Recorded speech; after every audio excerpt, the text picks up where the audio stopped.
Halo sober, welcome back to ASEAN Berindo YouTube channel. Zulfikar is here. Kali ini kita akan membicarakan tentang CVT pada motor.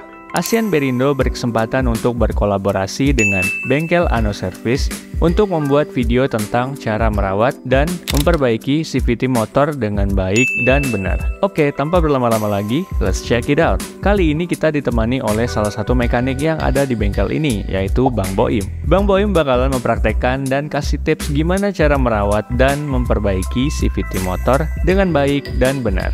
Pertama-tama, lepaskan mur kruk as dengan ukuran mur 22 mm. Penutup dari CVT, kipas roller, puli, rumah roller, dan V-belt.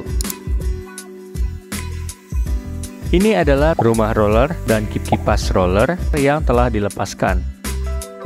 Bersihkan bagian dalam CVT dari bekas oli maupun kotoran-kotoran lainnya dengan menggunakan obeng untuk melepaskan kotoran-kotoran yang keras. Setelah itu bersihkan dengan kuas cat yang diberi bensin untuk mencairkan bekas-bekas kotoran yang terdapat pada CVT. Kemudian lap CVT dari kotoran-kotoran yang masih menempel. Lakukan secara perlahan. Beri bensin untuk membersihkan sisa-sisa kotoran yang masih menempel. Lalu lap dengan kain hingga bersih. Bersihkan kembali dengan air duster gun agar tidak ada kotoran yang masih menempel. Ini adalah puli belakang satu set atau secondary shift dari motor matic. Oke, lanjut. Lap kembali bagian dari CVT secara perlahan hingga bersih. Dan itu ada seal kruk as dari penutup puli depan yang akan dipasang. Oke, jadi kali ini kita akan mengganti kipas roller yang baru. Ini tampak perbedaannya ya. Dan ini adalah roller yang baru dengan yang lama. Oke, lanjut. Masukkan seal kruk as secara perlahan dengan sedikit diputar. Setelah itu, tekan secara perlahan menggunakan obeng. Buka pen puli pada secondary shift atau puli belakang. Selanjutnya, bersihkan dengan menggunakan lap agar kotoran-kotoran yang ada hilang dan komponen menjadi bersih kembali. Bersihkan bagian dalamnya dengan menggunakan gun kompresor. Setelah itu, buang gemuk atau grease yang lama untuk diganti dengan yang baru. Pada tahap ini, jika bearing yang terdapat di dalamnya rusak, maka harus diganti dengan yang baru. Namun, apabila bearingnya tidak rusak, maka cukup diberi grease yang baru. Lepaskan seal pada puli. Wah, sepertinya dalam kasus ini agak keras ya. Terkadang hal tersebut bisa terjadi. Biasanya dikarenakan bagian komponennya kering sehingga sulit untuk dibuka. Bersihkan bagian yang keras dengan tang spik. Terkadang perlu prosedur tambahan untuk membuka bagian yang keras seperti digetok. Namun hal ini tidak disarankan. Oke, sekarang lepaskan seal. Setelah itu bersihkan puli dengan cara dilap dan dibersihkan dengan kuas yang dilumuri bensin untuk membersihkan sisa-sisa kotoran. Lalu, setelah itu lap kembali dengan kain yang bersih. Next, pasang seal yang baru pada puli. Lakukan secara perlahan dan ditekan ke bagian yang rata agar lebih presisi. Lalu, oleskan gemuk atau grease pada bagian dalam dari puli secara merata. Hal ini ditujukan agar komponen tidak cepat aus. Selanjutnya, oleskan gemuk atau grease pada bearing yang terdapat pada puli serta bagian dalamnya agar puli awet dan tidak cepat aus. Lap bekas gemuk atau grease yang masih menempel pada bagian lainnya. Pasang atau susun kembali bagian puli belakang yang telah diberi pelumas. Pasang kembali pen pada bagian puli. Setelah itu, oleskan gemuk atau grease pada bagian tersebut. Pastikan dioles secara merata, agar tidak terjadi kebocoran pada seal yang akan mengakibatkan kerusakan pada komponen puli. Masukkan tutup puli secara perlahan dan tidak boleh dipaksa, serta jangan lupa untuk membersihkan bagian tersebut. Bersihkan per dengan kuas yang telah dilumuri bensin, kemudian dilap. Selanjutnya, buka 3 spi yang terdapat pada bagian kampas ganda. Pastikan per di dalam kampas ganda tidak terbalik dan terpasang dengan benar. Karena apabila salah dalam pemasangannya, akan menyebabkan damper penyok dan gerakannya atau engselnya menjadi keras. Selain itu, juga harus dibersihkan agar tidak keras gerakannya.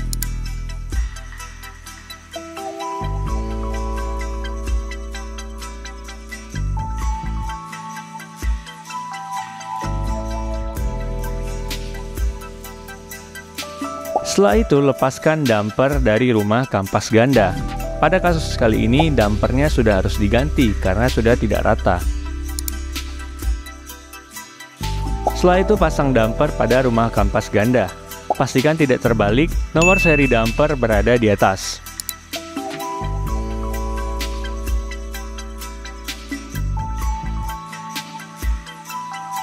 Setelah itu, pasang komponen kampas ganda yang sudah dibersihkan pada rumah kampas ganda.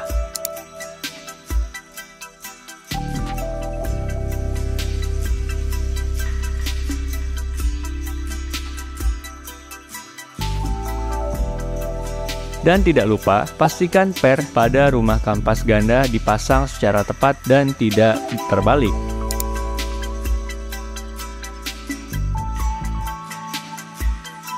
Gunakan alat tang snap ring untuk membantu memasang per tersebut.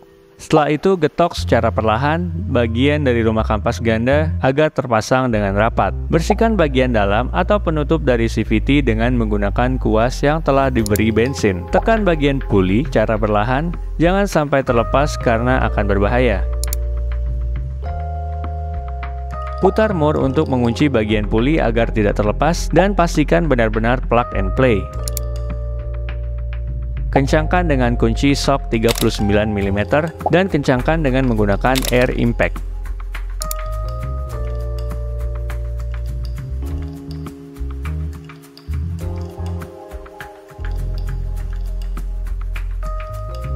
Pasang slider pada bagian penutup rumah roller, pastikan terpasang dengan rapat. Lalu getok dengan menggunakan kunci shock agar memastikan slider terpasang dengan rapat.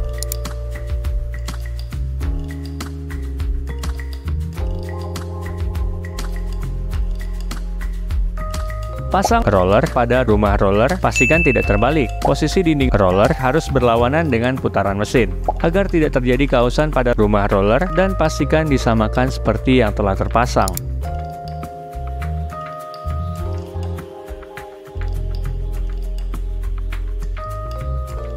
Lalu tutup dengan menggunakan penutup roller.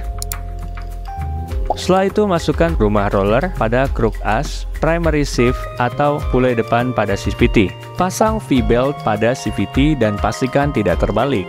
Jangan lupa pasang ringnya ya. Lalu masukkan kipas roller. Masukkan gigi selahan, setelah itu ring dan baut untuk mengencangkan kipas roller.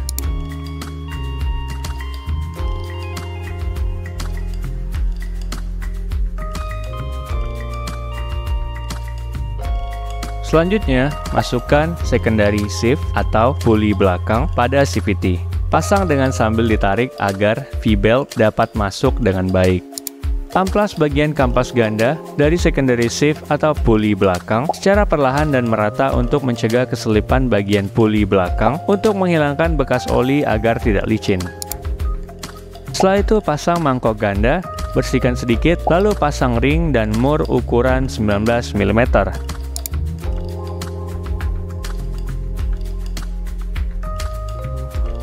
Kencangkan dengan menggunakan air impact dengan ukuran ujung pengencang yang disesuaikan dengan ukuran mur. Pada kasus ini ukurannya adalah 19 mm di belakang dan 22 mm di depan. Setelah itu, pasang blok atau penutup CVT secara perlahan. Pastikan terpasang dengan benar. Masukkan baut-baut untuk mengunci CVT pada tempatnya.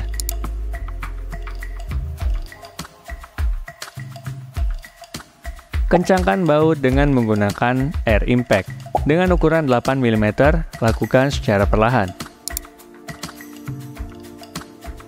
Setelah itu, bersihkan bagian luar CVT dengan menggunakan kuas yang dilumuri bensin secara merata.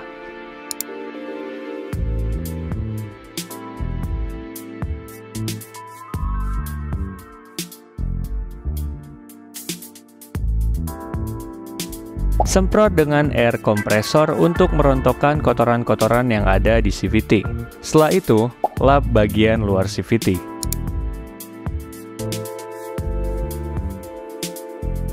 Selanjutnya kita akan melakukan pengetesan apakah CVT telah terpasang dan bekerja dengan baik. Ternyata pada motor ini masih ada yang perlu diperbaiki karena masih ada kedap-kedip lampu oranye yang menandakan masih ada mesin yang belum berjalan dengan baik. Nah, ada aplikasi yang namanya HD Scanner untuk mengecek bagian mesin yang belum berfungsi dengan baik. Aplikasi ini bisa mendiagnosa apa yang masih harus diperbaiki dari motor dan meriset settingan motor ke setelan pabrik agar tarikan motor lebih responsif. Ada error yang terjadi pada motor. Error terjadi pada sensor TPS yang membuat mesin masih berkedip-kedip. Setelah error diperbaiki, maka tanda kedap-kedip pada mesin motor pun hilang. Dan mari kita dengarkan suara mesinnya. Dan ini saat motor digas. Setelah kita dengarkan bunyi dari CVT-nya, terdengar bahwa mesin CVT telah berjalan dengan baik dan mulus. Maka dari itu perawatan dan penggantian dari komponen yang ada di CVT telah selesai dilakukan. Untuk perawatan bagian CVT baiknya dilakukan setiap 5.000 km atau sekitar 3 bulan sekali supaya mencegah kerusakan pada komponen CVT yang mengakibatkan tarikan menjadi kurang responsif. Dan untuk jangka panjang, bila terjadi kerusakan tersebut tidak akan merambat ke komponen-komponen yang lain. Terima kasih untuk Bengkel Ano Service dan Bang Boim sudah berkolaborasi dengan ASEAN Berindo. Kalau kalian ingin mengunjungi Bengkel Ano, bisa ke lokasi ini ya. Oke sober, itu dia cara merawat dan mengganti komponen yang ada di CVT dengan benar ya. Nextnya kita bahas apa lagi nih? Coba tulis di kolom komentar ya. Kalau kalian ingin mendapatkan komponen-komponen CVT seperti bearing CVT, lubricants, seal, V-belt, dan lain-lain yang sudah pasti original, kalian bisa menghubungi kami ASEAN Berindo melalui link berikut ini ya. Oke sobat, terima kasih sudah menyaksikan video ini sampai selesai. Ingin belajar tentang bearing dan otomotif? Tekan tombol subscribe karena subscribe itu gratis. Saya Zulfikar Fahri, pamit undur diri. See you next time. ASEAN Berindo, key to sustainable rotation.